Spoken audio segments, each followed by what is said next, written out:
There's a Goliath there waiting for you that will not want you to succeed in life. You are married, but there's no happiness in marriage. It is quarreling, fighting every day. There's a Goliath that does not want peace in your family. Not that you married wrongly. You did not marry wrongly. You are married to your wife. You are married to your husband. But the problem is that there's a Goliath there. Let me tell you the truth. If you must make it and succeed in life, Goliath must die. That should be your slogan from now. And that should be the reason why you have to move and walk and do the will of God now. That Goliath must die at all costs. It could be your loved ones. It could be your father. It could be your mother that constitute a Goliath. All that I know is that Goliath must die. Those who do not want peace for you, let them go. After all, they are useless. Those who do not want success in your life, let them go. They have no use to you. They are blocking your ways. And that's why some people will say, if you are looking for great talents, if you are looking for great people, if you are looking for great ideas, go to the cemetery. Many of them are there with great ideas. They came to the world with bright stars, but they never shine for one day because of Goliath in their lives. There's a Goliath that is also troubling you.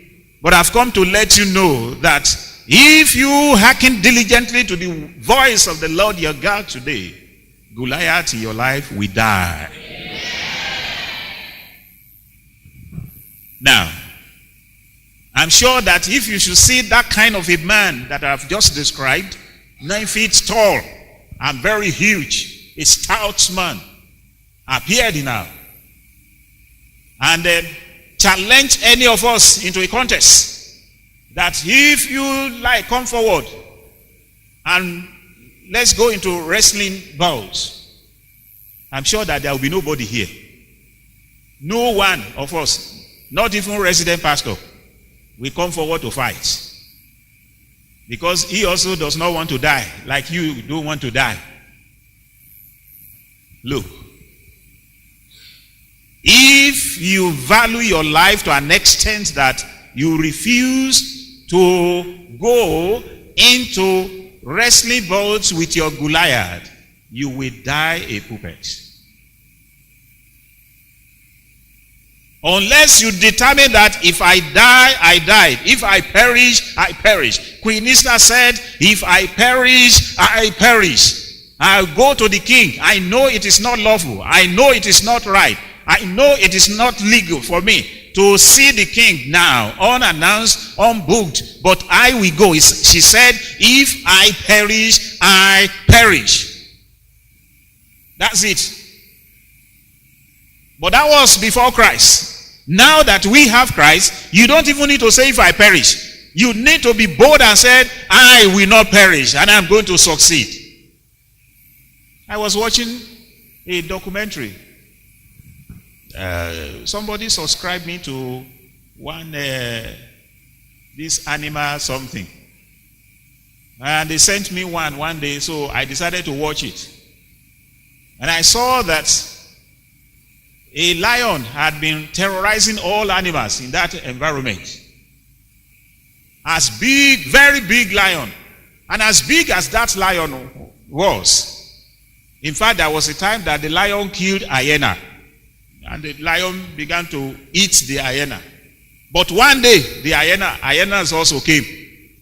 They were looking for food. The lion had killed one and was busy eating. And the hyenas came, about 10 of them. They wanted food. They couldn't get. But lion had killed one, and lion was eating. I want to believe that that lion represented Goliath in their lives. They've gone around, they hunted the area. They couldn't get animal, but they got one. But, the Goliath was standing there, and they needed food. So I was watching it. The thing became very interesting to me. And I was watching it. You know what the hyenas did? They kept a distance from the lion. And they were watching the lion. The lion was also watching them because they were also dangerous. That's one thing you need to understand. Goliath is also afraid of you. That's the truth. Don't be scared. Goliath is also afraid of you because he does not understand you. He also realizes that you are a dangerous species to him as well. But he was only expressing, throwing fear at you. Creating fear in your mind so that you will be afraid.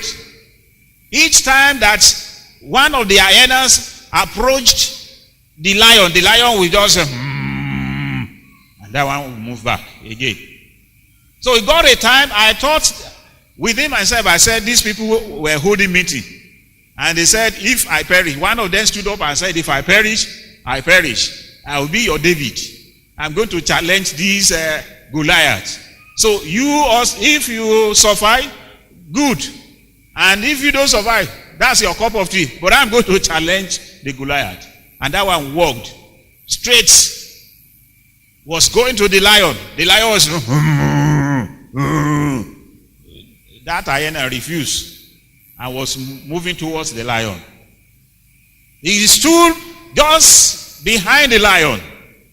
And the lion looked back and said, the animal refused to go.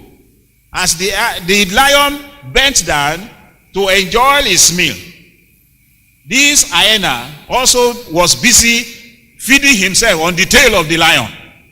So the lion was turning around, and the hyena was also turning around, hitting the back of that lion. So when others, the remaining hyenas, saw that, so this lion can also be trouble, they rushed him. And the lion became a meat. Look, your enemy will fall before you. They chased the lion. The lion was running to escape from their hands. Before the lion will return back, they have carried the meat to a far distance. And they wounded the lion to an extent that those who are keeping the game had to come in. You know, they have a special gun. Once they shoot, the lion will not die, but the lion will sleep. So the lion was taken to hospital to be treated because of the bites he got from hyena. Hyenas that are supposed to be food to the lion decided to eat the lion. I want to assure you from this moment, everyone who is opposing you will become a stepping stone to your greatness. If only you are not scared, if you are not afraid, if you are not intimidated, if the size of your Goliath has not created fear in you, if the size of your Red Sea will not make you to retreat, if only you can stand on your feet and say, I believe in God, the Father Almighty, the maker of heaven and earth. I believe it too in Jesus Christ, through whom all things were created. If only you can stand your ground. But let's notice this. For you to stand your ground, there are certain things that you must also prepare for. One thing I want us to notice is that very day when David in chapter 17 went for this battle, you will find out that David was not prepared for the battle. How many of us believe that? That David was not prepared. You didn't study the Bible? David was not prepared for battle.